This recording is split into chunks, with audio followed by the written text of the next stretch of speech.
સુરતનગર પ્રાથમિક શિક્ષણ સમિતિનું ખૂબ જ મોટું બજેટ જાહેર કરવામાં આવ્યું છે, જેમાં વિદ્યાર્થીઓને ગણવેશ, બૂટ, મોજા, શાળાની બેગ વગેરે અનેક જીવન જરૂરિયાતની ચીજવસ્તુઓ વિદ્યાર્થીઓને આપવામાં આવશે. દર વખતે ગણવેશ સહિતની ચીજવસ્તુઓ આપવામાં વિલંબ થવાથી વિદ્યાર્થીઓ, વાલીઓમાં પણ ભારે નારાજગી જોવા મળતી હતી. સુરતનગર શિક્ષક સમિતિ દ્વારા શૈક્ષણિક કાર્ય આજથી શરૂ કરવામાં આવેલ છે. શિક્ષણ સમિતિના ચેરમેન અને સમિતિના સભ્યો દ્વારા આગોતરું આયોજન કરીને આ વખતે સત્રની શરૂઆતમાં સુરત નગર શિક્ષણ સમિતિની બધી જ શાળાઓમાં પહેલા દિવસે 2 થી 8 ધોરણના 1,68,000 વિદ્યાર્થીઓ બૂટ, મોજા અને શાળાનો ગણવેશ આપવામાં આવ્યો છે. દરેક શાળામાં બાલવાટિકા અને પહેલા ધોરણના વિદ્યાર્થીઓ માટે સ્ટેશનરી કીટ, સ્કૂલ બેગ તેમજ ગણવેશ દરેક શાળામાં પહોંચી ગયો છે. શાળા પ્રવેશ ઉત્સવમાં આપવામાં આવશે. આજે બોમ્બે માર્કેટ પાસે આવેલી શાળા નંબર 68 અને 69 નંબર તથા 71 નંબરમાં શાળામાં બાળકોને બૂટ અને ગણવેશ વિતરણ કરવામાં આવ્યું હતું. હું કાનાણી તૃપ્તિ હર્ષદભાઈ, નગર પ્રાથમિક શિક્ષણ સમિતિ સુરત સંચાલિત શાળા ક્રમાંક 218 ફરજ બજાવું છું. નવું શિક્ષણ ક્ષેત્ર શરૂ થઈ ગયું, કેવા પ્રકારનો અહીંયા માહોલ છે? નવા સત્રથી જ બાળકો પહેલા દિવસથી જ બાળકોની શાળામાં હાજરી જોવા મળે છે અને બાળકો ઉત્સાહભેર શાળાએ આવતા થઈ ગયેલા છે. નગર પ્રાથમિક શિક્ષણ સમિતિએ યુનિફોર્મ આપી દીધું? હા, ગણવેશ અને બૂટ મળી ગયેલા છે. અત્યારે કેટલા જોડી ગણવેશ આપે છે અને કઈ રીતે અહીંયા બાળકોને આપવામાં આવે? અમારી ગયા વર્ષની સંખ્યા પ્રમાણે જેટલા બાળકો હતા, અમારે ગયા વર્ષે 527 બાળકો હતા, તો 527 બાળકોના 2 જોડી લેખી યુનિફોર્મ આવી ગયેલા છે અને અત્યારે એની વિતરણની કામગીરી જેમ જેમ બાળકો આવતા જાય છે એમ દરરોજ અપાતા જાય. Bureau report, LK star news, Surat. આજે વટ સાવિત્રી વ્રત છે. પતિના દીર્ઘાયુ અને પરિવારની સુખ સમૃદ્ધિની કામના માટે મહિલાઓ આ વ્રત કરે છે. યમરાજે સાવિત્રીના પતિને આપ્યું હતું નવજીવન. હિન્દુ ધર્મમાં પતિના લાંબા આયુષ્ય માટે વટ સાવિત્રી વ્રત કરવામાં આવે છે. આવું કરવા પાછળ લગ્ન જીવનમાં સૌભાગ્ય અને પતિની લાંબી ઉંમર મેળવવાની કામના હોય છે. વ્રતના દિવસે મહિલાઓ સૂર્યોદય પહેલાં જાગીને ઘરની સફાઈ કરીને સ્નાન કરે છે. તે પછી પૂજાની તૈયારીઓ સાથે નૈવેદ્ય બનાવે છે. પછી વડના ઝાડની નીચે ભગવાન શિવ, પાર્વતી અને ગણેશની પૂજા કરે છે. તે પછી તે ઝાડને પાણી પીવડાવે છે.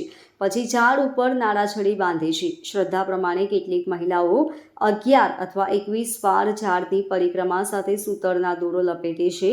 મહિલાઓ 108 પરિક્રમા પણ કરે છે. ઐતિહાસિક અને પૌરાણિક જે સ્થળ છે, જે નાવડીઓવાળો કહેવાય છે, ત્યાં વર્ષોથી અમે મહિલાઓ પોતાના પતિના લાંબા આયુષ્ય માટે, પત્નીઓ પોતાના લાંબા આયુષ્ય માટે પૂજા કરતી હોય છે અને સવારથી જ અહીં બહેનો પોતાના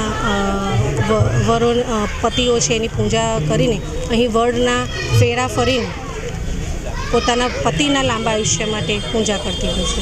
આ શું મહત્વ ગણી છે? કઈ રીતની પૂજા અર્ચના અહીંયા વડની કરવામાં આવે છે? વડ સાવિત્રી વ્રત માટે ઘણી પૌરાણિક ગાથાઓ છે કે સાવિત્રીએ પોતાના પતિનો જીવ બચાવવા માટે પોતે યમરાજ પાસે લડી આવી હતી અને એ જ પૌરાણિક આસ્થાની સાથે આજે દરેક પરણિત સ્ત્રી પોતાના પતિના લાંબા આયુષ્ય માટે આ વ્રત કરતી હોય છે. અને જે સુરતીઓ હોય છે એ વર્ષોની પૌરાણિક જે પ્રથાઓ ચાલતી આવતી હોય છે એને સાથે રહીને પોતે માનીને આ પૂજા કરતી હોય છે. Report, LK star news, Surat. પાલિકા સંચાલિત સરથાણા નેચર પાર્ક વેકેશનમાં દક્ષિણ ગુજરાતના મુલાકાતીઓ માટે મનપસંદ ડેસ્ટિનેશન બન્યું હતું, જેમાં કુલ 1,49,076 લોકોએ મુલાકાત લીધી હતી. પાલિકાની આવકમાં પણ નોંધપાત્ર વધારો નોંધાયો હતો. આ વખતે પાલિકાને 40.39 લાખની આવક થઈ છે. ગયા વર્ષે 2024માં ઉનાળા વેકેશન દરમિયાન 1,40,615 મુલાકાતીઓ આવ્યા હતા અને તે સમયે 38,33,000ની આવક થઈ હતી. વર્ષ મુજબ જો તુલના કરીએ તો મુલાકાતીઓની સંખ્યામાં 8,461નો વધારો થયો છે અને આવકમાં પણ લગભગ 2,06,000નો વધારો નોંધાયો છે. ઉપરાંત સુરત ઉપરાંત નવસારી, વલસાડ, તાપી, ભરૂચ, ડાંગ અને અન્ય નજીકના જિલ્લામાંથી લોકો નેચર પાર્કની મુલાકાતે આવ્યા હતા. પરિવારોને ખાસ કરીને બાળકો માટે પ્રાણી સંગ્રહાલય ઉનાળાની રજાઓ દરમિયાન મનોરંજન તેમજ શૈક્ષણિક અનુભવ આપતું કેન્દ્ર બની ગયું છે. અહીં શાળાઓ અને કોલેજોના નિયમિત શૈક્ષણિક પ્રવાસ પણ થતા રહે છે. ખાસ કરીને વિદ્યાર્થીઓ માટે આ માહોલ શીખવા સમજવા ઉપયોગી બની રહ્યો છે. પાલિકા સમયાંતરે નવા પ્રાણી, તેમની રહેવાની જગ્યાઓમાં આધુનિકરણ અને મુલાકાતીઓ માટે વોકવે, માહિતી પેનલ્સ અને આરામદાયક બેસવાની જગ્યા જેવી સુવિધાઓ ઉમેરી રહી છે, જેને કારણે પણ પ્રતિસાદ વધ્યો છે. દર વર્ષે સરથાણા નેચર પાર્કમાં દિવાળી અને ઉનાળા વેકેશનમાં મોટા પ્રમાણમાં મુલાકાતીઓ મુલાકાત લેતા હોય છે. આ વર્ષે આપણે 5/5/2025થી 8/6/2025 સુધીના વેકેશનના સમયગાળા દરમિયાન સરથાણા નેચર પાર્ક ખાતે કુલ 1,49,000 જેટલા મુલાકાતીઓએ મુલાકાત લીધેલી હતી અને તેઓની પ્રવેશની ટિકિટ આવક પેટે 40,40,000 રૂપિયા જેટલી આવક થયેલી છે. જે ગયા વર્ષે આ જ વેકેશન પીરિયડના સમયગાળા દરમિયાન 1,40,000 જેટલા વિઝિટરે મુલાકાત લીધેલી હતી અને 38,33,000 જેટલા પ્રવેશ ટિકિટની આવક થઈ હતી. જે ગત વર્ષ કરતાં આ વર્ષે 9,000 જેવા મુલાકાતીઓએ વધુ મુલાકાત લીધેલી છે અને તેઓની પ્રવેશ ટિકિટ આવક કે ગત વર્ષ કરતાં 2 લાખ રૂપિયા જેટલી મહાનગરપાલિકાની વધારે આવક થયેલી છે. ખાસ આપણા પ્રાણી સંગ્રહાલયમાં આકર્ષણના પ્રાણીઓ કયા કયા છે? ખાસ લોકોને શું મજા આવે? જનરલી જે મુલાકાતીઓ હોય છે એ લોકોને કેનાઇન ફેલાઇનનું સેક્શન વધારે એટ્રેક્શન હોય છે, જેમ કે વાઘ, સિંહ, દીપડા, રીંછ અને હિપ્પો જે વધારે આકર્ષણનું જગ્યા હોય છે ને ત્યાં તે લોકોના કેદ સામે મોટા પ્રમાણમાં મુલાકાતીઓ જોવા મળતા હોય છે. Bureau report, LK star news, Surat. સુરતના ખટોદરા વિસ્તારમાં એક યુવાન મહિલાએ ગળેફાંસો ખાઈ આપઘાત કરી લીધા. સમગ્ર વિસ્તારમાં શોકનું મોજું ફરી વળ્યું છે. મૃતક યુવતીનું નામ સાક્ષી રાવજી રોકલે છે, જે માત્ર 20 વર્ષની હતી અને 7 મહિના પહેલા મનપસંદ યુવક મનોજ ખોરસે સાથે પ્રેમ લગ્ન કર્યા હતા. ગઈકાલે ખટોદરા વિસ્તારમાં આવેલી સાક્ષી રોકલેના ઘરમાંથી તેના આપઘાત કરવાની માહિતી મળી હતી. પરિવારજનો અને પાડોશીઓએ તરત જ ખટોદરા પોલીસને જાણ કરી હતી. ઘટના સ્થળે પહોંચેલી પોલીસે મૃતદેહને કબજામાં લઈ પોસ્ટમોર્ટમ માટે મોકલ્યો હતો. સાક્ષી SC સમુદાયથી આવતી હતી. તેનો આરોપ હતો કે લગ્ન પછી તેના પતિ મનોજ ખોરશે અને સાસરિયાઓ તેને સતત માનસિક તેમજ શારીરિક ત્રાસ આપતા હતા. જાતિ આધારિત કટાક્ષો તથા દબાણથી પરેશાન થઈ તેણે આ પગલું ભર્યું હોવાનું પરિવારજનોએ જણાવ્યું છે. ખટોદરા પોલીસે યુવતીના પિતા અને પરિવારજનોના આવેદનના આધારે તેના પતિ તથા સાસરિયા પક્ષ સામે SC/ST એટ્રોસિટી અધિનિયમ, આત્મહત્યાની પ્રમુખ ધારા અને ઘરોપચારની લાગતી કલમો હેઠળ ગુન્હો નોંધ્યો છે. હાલ પતિ અને સાસરિયા પક્ષની ધરપકડ માટે કાર્યવાહી શરૂ કરવામાં આવી છે. પોલીસ કેસની બારીકાઈથી તપાસ કરી રહી છે. યુવતીના mobile phone, chats, call record તથા ઓડિયો ક્લિપ્સ પણ તપાસના દાયરામાં લેવામાં આવ્યા છે, જેથી આ ઘટના પાછળનું સાચું કારણ બહાર આવી શકે છે. સાસુનું, ઓવરનું અને નનદનું ત્રાસ હતું છોકરીને, અને જાતિવાર પરથી ગાળ બોલતી હતી. એને એમ કહેતા હતા એ છોકરો મારી મૂરીને એના ઘરથી રાત્રે 12 વાગે એમને મૂકીને જતો રહેતો. અને એમ કહેતો હતો એની સાસ બધા એ કે તું અમારી જાતની નથી, તું નીચ જાતની છે અને અમે મરાઠા છે. એને એમ કહેતા કે એને છોડી દે. એટલે મારા છોકરીએ ત્રાસીને સુસાઇડ કરી લીધું. એમનું શું નામ હતું અને ક્યારે લગ્ન થયા? એના 7 મહિના થઈ ગયા છે મેરેજને. શું નામ હતું? એનું મનોજ ખોરસે છે નામ. છોકરીનું નામ? છોકરીનું નામ સાક્ષી રોકડે છે. શું માંગ? અમારે એવી માંગ છે કે એને આજીવન સજા હોવી જોઈએ, કોઈ જાતિભેદ પર બોલવું નહીં જોઈએ. Bureau report, LK star news, Surat. સચિનમાં ઝાડ કાપતી વખતે બાઇકને થયેલા નુકસાન મામલે દીકરા સાથે થયેલા ઝઘડામાં સમજાવવા ગયેલા પિતા પર યુવકે ચપ્પુ મારી હત્યા કર્યાનો બનાવ બન્યો છે. પોલીસે આરોપીને પકડી પાડ્યો હતો. સચિન તળાવ ફળિયામાં રહેતા જગદીશભાઈ રાઠોડનો 20 વર્ષીય દીકરો અભય તારીખ 9મીના સવારે અભય અને તેનો બનેવી ઘરની બાજુમાં આવેલું ઝાડ કાપવા માટે ગયો હતો. ઝાડ કાપીને ઘરે આવી જમવા બેઠો હતો ત્યારે બાજુમાં રહેતો સુરેશ રાઠોડ આવ્યો હતો અને તમે ઝાડ કેમ કાપો છો? તે ઝાડ નીચે મારી બાઇક પડી છે, તેને નુકસાન થશે તો કોણ આપશે તેમ કહી ઝઘડો કર્યો હતો. સાંજે અભય તેના બનેવી સાથે દુકાને જતો હતો ત્યારે સુરેશે આજે તમને પતાવી દેવાના છે તેમ કહી ધમકી આપી હતી. આ અંગે જગદીશભાઈ સમજાવવા જતાં સુરેશે ચપ્પુ કાઢીને છાતીના ભાગે ઘા મારી દીધા. તે ત્યાં જ ફસરાઈ પડ્યો હતો. તેમને તાત્કાલિક સિવિલ હોસ્પિટલમાં લવાયા હતા. જોકે સારવાર મળે તે પહેલાં જ તેમનું મોત નીપજ્યું હતું. બનાવ અંગે સચિન પોલીસે હત્યાનો ગુનો નોંધી આરોપી સુરેશની ધરપકડ કરી હતી. સચિન પોલીસ સ્ટેશન હેઠળમાં આ એક એરિયા છે, તળાવ ફળિયું. સચિન ગામમાં આવેલા છે અને અહીંયા હળપતિવાસ જે આવ્યા છે ત્યાં ગઈકાલ રાત્રિના રોજ એક બનાવ બનેલા હતા. પાડોશમાં રહેતા બે અળપતિ પરિવાર છે. તેમાં એક પરિવારના સભ્યો જે ઝાડવા માનસરોવર પાર્ક આગળ સોસાયટી આવ્યા છે એના ઝાડ એમના ઘર તરફ વધેલા હતા, એને કાપતા હતા, ટ્રીમિંગ કરતા હતા. દરમિયાન જે કહેવાય કે ભાઈ ઇલેક્ટ્રિકના લાઇન પણ ત્યાંથી પસાર થાય છે, એના ઉપર અમુક ડાળખા પડ્યા હતા અને નીચે જે આરોપી છે એના વાહન ટુ વ્હીલર પણ ત્યાં પડ્યા હતા. તો આ જે ઝાડવા પડતા હતા એના બાબતે બોલચાલ થયા કે ભાઈ આ વાહનને નુકસાન થશે તો પૈસા કોણ આપશે. તો એ બાબતે બે પરિવારને બોલાચાલી થઈ, જેમાં બાદમાં વધારે બોલચાલ થતા જે આરોપી છે એને પોતાના ઘરમાં રહેલા ચાકુ વડે જે મરણ જનાર છે ઉંમર 50 વર્ષના ગાંડિયાભાઈ જગદીશભાઈ રાઠોડ જાતે અળપતિ, અને જે મારનાર છે લાલો ઉર્ફે એ પણ અળપતિ છે, બંને પાડોશી છે. અને મરણ તો ઘા મારી દીધા એક છાતીના ભાગે, અને જે 50 વર્ષની ઉંમરવાળા જે ગાંડિયાભાઈ હતા એના સ્થળ ઉપર મૃત્યુ પામ્યા. Bureau report LK star news Surat. કાયદાનો ભંગ કરીને આરોપી ભૂલી જતા હોય છે, પરંતુ કાયદો આરોપીને ક્યારેય ભૂલતો નથી. આ વાત ચરિતાર્થ થતી હોય તે રીતે સુરતમાં 34 વર્ષ અગાઉ 40 લાખના યાર્ડની કાપડ ચીટિંગ કરી નાસ્તા ફરતા આરોપીને ઝડપી લેવામાં આવ્યો છે. આરોપી પોલીસ પકડથી બચવા એક રાજ્યથી બીજા રાજ્યમાં પોતાના ઠેકાણા બદલતો હતો. ટ્રક ડ્રાઈવર બની ગયો હતો, સાથે જ ટ્રકમાં જ જીવન ગુજારતો હતો. જોકે પોલીસે છત્તીસગઢમાં આરોપીનો 250 કિલોમીટર પીછો કરી ઝડપી લઈને કાયદેસરની કાર્યવાહી હાથ ધરી છે. મળતી વિગતો મુજબ બબ્બુ લક્ષ્મણ ધોબી મૂળ ઉત્તર પ્રદેશના નવોસાના બરાસાતનો વતની અને ટ્રક ડ્રાઈવરનું કામ કરે છે. તેણે સાગરીત સાથે મળીને 1992ના વર્ષમાં બોગસ ટ્રક નંબર અને ટ્રકના ખોટા કાગળો બનાવ્યા હતા. ત્યારબાદ ખોટી નંબર પ્લેટ લગાવી સુરતથી બનારસ લઈ જવા માટે 60 લાખનો જરી કાપડ યાર્ડનો માલ ભર્યો હતો. આ માલ બનારસ ન પહોંચાડી બંને ટ્રકનો માલ બારોબાર વેચી નાખીને છેતરપિંડી કરી હતી.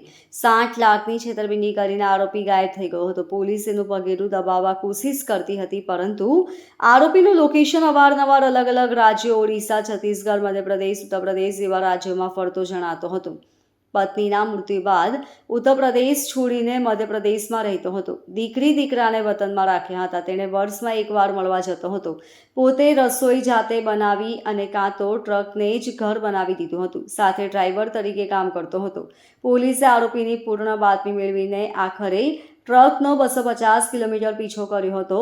પોલીસ પણ ટ્રક ડ્રાઈવર જ બની હતી. બાદમાં છત્તીસગઢના ઉર્લા રાયપુર ઉર્લા જીઆઈડીસીના પાર્કિંગમાં આરોપી આરામ કરવા રોકાયો, ત્યારે સૂતા જ તેને દબોચી લીધો હતો. એક સુરત શહેરમાં એક સિનિયર સિટીઝનને ફરીથી સાયબર ક્રાઇમ નામાં ડિજિટલ એરેસ્ટ નામથી 2 દિવસ સુધી ડિજિટલ એરેસ્ટ રાખી અને 16,65,000 જેટલા એમાઉન્ટ ટ્રાન્સફર કરાવવાની એક ફરિયાદ સુરત સાયબર સેલને મળી હતી.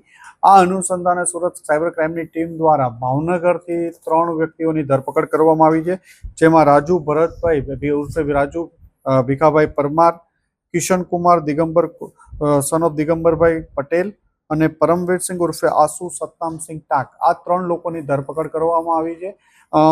રાજુ પરમારે પોતાનું એકાઉન્ટ પૈસા કમાવા માટે કિશનને ભાડે આપેલું હતું. કિશને આ એકાઉન્ટ એક નેશનલ બાસ્કેટબોલ પ્લેયર છે પરમવીરસિંહ, જે અંડર 19માં 6 વર્ષ સુધી રમેલો છે, એમને આપેલું હતું.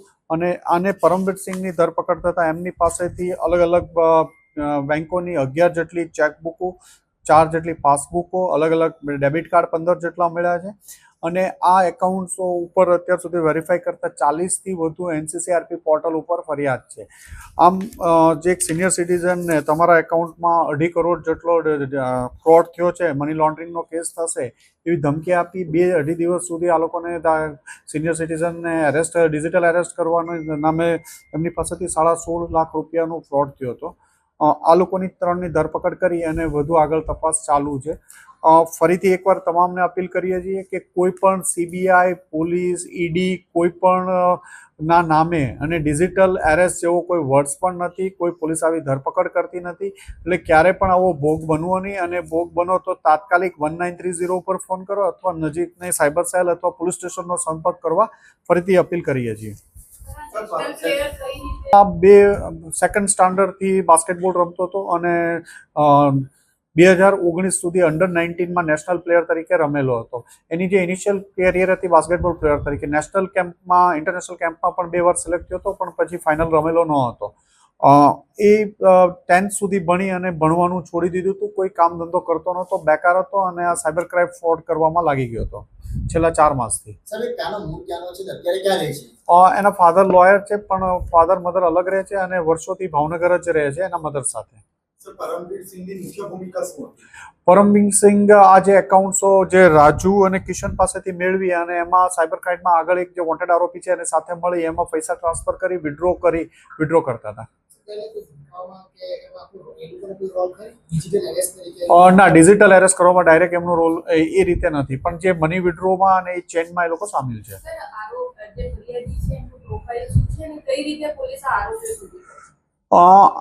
એમના એકાઉન્ટમાં જે પૈસા સાયબર ક્રાઇમના જે 16 લાખના ફ્રોડ થયા હતા એમાંથી અમુક રકમ આ એકાઉન્ટોમાં ટ્રાન્સફર થઈ હતી.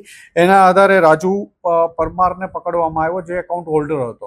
એણે પોતાની વાઇફનું એકાઉન્ટ રેન્ટ ઉપર આપ્યું હતું, એના વાઇફને ખબર ન હતી. એની પૂછપરછ કરતા એણે કીધું કે એને પૈસાની જરૂર હતી, એટલે એ પહેલા હીરા ઘસતો હતો. હીરામ પછી એની સાથે જે શેર બજારનું કામ કરતો હતો, એમાં શેર બજારમાં પણ એક કિશન ગોકુળભાઈ પટેલ છે, એની સાથે એ કામ કરતો હતો. એટલે કિશનને એણે રેન્ટ ઉપર પોતાનું એકાઉન્ટ આપેલું હતું, પછી વધુ પૈસા કમાવાની લાલચમાં, અને કિશને આ એકાઉન્ટ પોતાના પરમવીર સિંહને આપેલા હતા. છેલ્લા 4 માસથી હતું, 40થી વધુ કમ્પ્લેન છે. એટલે એકવાર ફિગર NCCRP પોર્ટલ ઉપર વેરીફાઈ થતા તમામ સ્ટેટનો ખબર પડશે. ગુજરાતમાં આ લોકો વિરુદ્ધ 2 કમ્પ્લેન છે. અત્યારે તો આ લોકો પૈસા આમની પાસેથી જ રિકવર 1 લાખ રૂપિયા આપણા એકાઉન્ટમાંથી મળ્યા છે. 4 માસથી એમની પાસે હતું, પણ આગળ આ પણ USDTમાં એમાં જ ટ્રાન્સફર કરે છે. એટલે એ જે 80-90 લાખ રૂપિયા જેવો જે થાય કે 88માં લઈ અને 97માં વેચવાનું, એ રીતનો પ્લાન આ લોકોનો હોય છે. 8 વર્ષ સુધી જુનિયરમાં અંડર-19માં રમેલો છે નેશનલ પ્લેયર તરીકે બાસ્કેટબોલમાં. Bureau report LK star news, Surat. ટેકનોલોજીના યુગમાં લોકો વિવિધ ડિજિટલ માધ્યમનો ઉપયોગ કરે છે. એવામાં સાયબર ક્રાઇમને લગતી ઘટનાઓમાં પણ વધારો થઈ રહ્યો છે. આ સાયબર ક્રાઇમ હેઠળ ગુનેગારો વિવિધ ગુનાહી પ્રવૃત્તિઓ જેવી કે ડિજિટલ ફ્રોડ, ડિજિટલ અરેસ્ટ દ્વારા સામાન્ય નાગરિકોના લાખો રૂપિયા ખંખેરી લેતા હોય છે. આવો જ એક કિસ્સો સુરતમાંથી સામે આવ્યો છે, જેમાં એક વૃદ્ધને દિલ્હી પોલીસે ખોટી ઓળખ આપી વિડીયો કોલ કરી મની લોન્ડરિંગના કેસની ધમકી આપી ડિજિટલ અરેસ્ટ કર્યા હતા. તેમની પાસેથી 16 લાખથી વધુ રૂપિયાની ઓનલાઈન ટ્રાન્સફર કરાવ્યા હતા. હાલ આ મામલે પોલીસે ભાવનગરના ઇન્ટરનેશનલ બાસ્કેટબોલ પ્લેયર સહિત 3 લોકોને ઝડપી પાડ્યા છે. મળતી માહિતી મુજબ સુરતમાં રહેતા એક વૃદ્ધને વિડીયો કોલ કરીને દિલ્હી પોલીસની ઓળખ આપીને 2,50 લાખ રૂપિયાના મની લોન્ડરિંગનો કેસ થયો હોવાનું કહી 2 દિવસ સુધી ડિજિટલ અરેસ્ટ કર્યા હતા. ઉપરાંત તેમના બેંકમાંથી FD તોડાવી 16,65,000 રૂપિયા ઓનલાઈન ટ્રાન્સફર કરાવ્યા હતા. આ સમગ્ર ઘટનાની જાણ વૃદ્ધે તેમની દીકરીને કરી હતી. ત્યારબાદ તેમણે આ મામલે સાયબર ક્રાઇમ સેલમાં ફરિયાદ નોંધાવી હતી. પોલીસે બેંક ડિટેલના આધારે તપાસ કરતા ભાવનગરમાં રહેતા 22 વર્ષીય ઇન્ટરનેશનલ બાસ્કેટબોલ પ્લેયર પરમવીર સિંહ, 38 વર્ષીય રાજુ પરમાર અને ક્રિષ્ના કુમારને ઝડપી પાડ્યા છે. આરોપીના બેંક એકાઉન્ટના આધારે તપાસ કરતા સામે આવ્યું છે કે તેની સામે 18 રાજ્યોમાં સાયબર ફ્રોડની ફરિયાદ નોંધાઈ છે. આરોપીએ સાયબર ક્રાઇમ, CBI અધિકારી, કસ્ટમ અધિકારી અને પોલીસ અધિકારીનો સ્વાંગ રચી લોકોને વિડીયો અથવા ઓડિયો કોલ કરતા હતા, જેમાં તે કહેતા કે તમે કોઈ પાર્સલ વિદેશ મોકલ્યું છે અથવા વિદેશથી આવ્યું છે, જેમાં ગેરકાયદે માલ સામાન, ડ્રગ્સ, નકલી પાસપોર્ટ અથવા કોઈ પ્રતિબંધિત ચીજ વસ્તુઓ છે. આવા કિસ્સાઓમાં ભોગ બનનારને સ્કાઇપ અથવા અન્ય વિડીયો કોન્ફરન્સિંગ પ્લેટફોર્મ પર હાજર રહેવા મજબૂર કરી તેઓને પોતાના ઘરમાં ડિજિટલી અરેસ્ટ કરીને સમાધાન અને કેસ બંધ કરવા માટે પૈસાની માંગ કરતા હતા. આ કિસ્સાઓમાં ભોગ બનનાર લોકો ગભરાઈને કેસ પતાવવાનો પ્રયાસ કરે છે અને નાણાં ચૂકવે છે. Bureau report LK star news, Surat. સુરતમાં જોગણી માતાજી મંદિરવાળા રોડ પર વકીલ અભિષેક રાજપૂત પર 2 અજાણ્યા શખ્સોએ ચપ્પુ વડે હુમલો કરી દીધો હતો. હુમલામાં ગંભીર રીતે ઇજાગ્રસ્ત થયેલા વકીલને તાત્કાલિક સારવાર માટે હોસ્પિટલ ખસેડવામાં આવ્યા છે. હુમલાની ઘટના સાથે જ વકીલ દ્વારા વિડીયો જાહેર કરીને ભાજપના કોર્પોરેટર અમિતસિંહ રાજપૂત ઉપર હુમલો કરાયો હોવાનો આરોપ મૂકવામાં આવ્યો છે. આ વિડીયોમાં ઇજાગ્રસ્ત વકીલે કહ્યું, मेरे पे हुमला हुआ है, ये सब अमित सिंह और पंकज सिंह जो मेरे बड़े भाई हैं, उनके जो जीजा है और साले हैं, उनकी ये सब चाल है और ये मेरे को मेरे पाँव पे चाकू मार दिया है. ये मुझे जानबूझ के मारा गया है. इसमें अमित व राजपूत जो कॉरपोरेटर है उनकी पूरी चाल है, जो कि ભાજપ કોર્પોરેટર અમિતસિંહ રાજપૂતે આ તમામ આરોપોને ફગાવતા જણાવ્યું હતું કે હુમલાના સમયે ઘરના પૂજામાં વ્યસ્ત હતો અને વકીલના આરોપ તથ્યવિહીન છે. આ ઘટનાને રાજકીય રંગ આપી રજૂ કરવામાં આવી છે. હુમલાની પ્રથમ માહિતીમાં ખુલાસો થયો છે કે હુમલાખોરોએ પહેલાથી જ અભિષેક રાજપૂત પર હુમલો કરવાની યોજના ઘડી હતી. બંને આરોપી ગાડીમાં આવ્યા હતા અને ચપ્પુ વડે હુમલો કરી ફરાર થઈ ગયા હતા. પોલીસે ઘટનાને ગંભીરતાથી લઈ તપાસ શરૂ કરી છે અને હુમલાખોરોની ઓળખ તથા તેમનો ઉદ્દેશ જાણવા માટે ટેકનિકલ તપાસ સાથે સીસીટીવી ફૂટેજની તપાસ શરૂ કર્યું છે. પોલીસ દ્વારા કેસમાં આગળની કાર્યવાહી શરૂ કરવામાં આવી છે. मेरे पे हमला हुआ है, ये सब अमित सिंह और पंकज सिंह जो मेरे बड़े भाई हैं, उनके जो जीजा और साले हैं, उनकी ये सब चाल है. और ये मेरे को चाकू मार दिया, ये पाँव पे लगा है मेरे. मैं जा रहा हूँ, हॉस्पिटल जाऊँगा. ये मुझे जानबूझ के मारा गया है. जो मेरे साथ क्लाइंट था उसको नहीं मार के मुझे मारा गया है. ये सब जानबूझ के क्लाइंट. इसमें अमित सिंह राजपूत जो कॉर्पोरेटर है, उसकी पूरी चाल है. Bureau report LK star news, Surat. Civil હોસ્પિટલના કિડની બિલ્ડિંગમાં ચોથા માળે ડાયાલિસિસ વિભાગમાં 14 મશીનો મુકાયા છે. જોકે તેમાંથી 2 મશીન ચેપી રોગના દર્દીઓ માટેના છે. તે સિવાયના 12 મશીન પૈકી 4 મશીન અલગ ખામીઓના કારણે છેલ્લા કેટલાક સમયથી બંધ પડેલા છે. સિવિલ હોસ્પિટલમાં રોજ ઓપીડી બેઝ પર ડાયાલિસિસ કરાવવા માટે 25 થી 30 જેટલા દર્દીઓ આવે છે. આ ઉપરાંત દાખલ દર્દીઓનું પણ ડાયાલિસિસ અહીં કરાવવામાં આવે છે. હાલ 4 મશીનો બંધ હોવાથી દર્દીઓને 5 કલાક રાહ જોવી પડી રહી છે. રોજના સરેરાશ 20 જેટલા ડાયાલિસિસ કરવામાં આવે છે. તબીબી અધિકારીએ જણાવ્યું હતું કે 4 મશીનોમાં RO સહિતની સામાન્ય ખામી સર્જાઈ છે, જે બાબતે મેન્ટેનન્સ કરવા કહી દેવાયું છે. હાલ રિપેરિંગ કામગીરી ચાલી રહી છે. મંગળવારથી તમામ મશીનો કાર્યરત થઈ જશે. તમામ મશીનો ચાલુ હોય ત્યારે રોજના 30 ડાયાલિસિસ થતા હતા. તેની સામે હાલ 4 મશીન બંધ હોવાથી 25 જેટલા દર્દીઓના ડાયાલિસિસ થઈ રહ્યા છે. 4 થી 5 ડાયાલિસિસના दर्दियों 4 થી 5 कलाक સુધી राह જોવી पड़ी रही है. जी, आपका नाम कहाँ से है और कहाँ है? सर जी, मेरा नाम रमेश है, रमेश बलवीर सिंह. मैं सचिन से आया हूँ डायलिसिस कराने. और यहाँ 5-6 मशीन बंद हैं, 5-6 मशीन चालू हैं और कुछ लोग बैठे हुए हैं. बहुत दिक्कत आता है सर, इनको चालू कराया जाए. बहुत पेशेंट बढ़ गए हैं. क्या कहना चाहते हो? ये मशीन कितने टाइम से बंद है? कई टाइम हो गया सर, कई टाइम 5-6 दिन हो गया बंद हुए. वो मशीन चालू होना चाहिए. अभी तक से कोई रिपेयर नहीं हुआ है? अभी नहीं हुआ कोई. सिविल के अंदर आए हैं, 5-6 मशीन बंद हैं, 5-6 चालू हैं. बोलते हैं कि मशीन में खराबी नहीं है, पानी में खराबी है. कौन सा पानी में? वो मशीन में अंदर जाता है ना, उस पानी में खराबी बताती है. दिक्कतें हो रही है? हाँ, वो कभी तो BP लो हो जाता है, कभी शुगर लो हो जाता है. कितनी दिक्कतें होती है? ऐसा सब में होता है, सब पेशेंट के होता है. सब पेशेंट का कभी उल्टी होता है, कभी ठंडी लगता है. पेशेंट अभी अंदर 10 पेशेंट है. डॉक्टर लोग क्या बोल रहा है? डॉक्टर लोग कुछ नहीं बोल रहे. Bureau report LK star news, सूरत.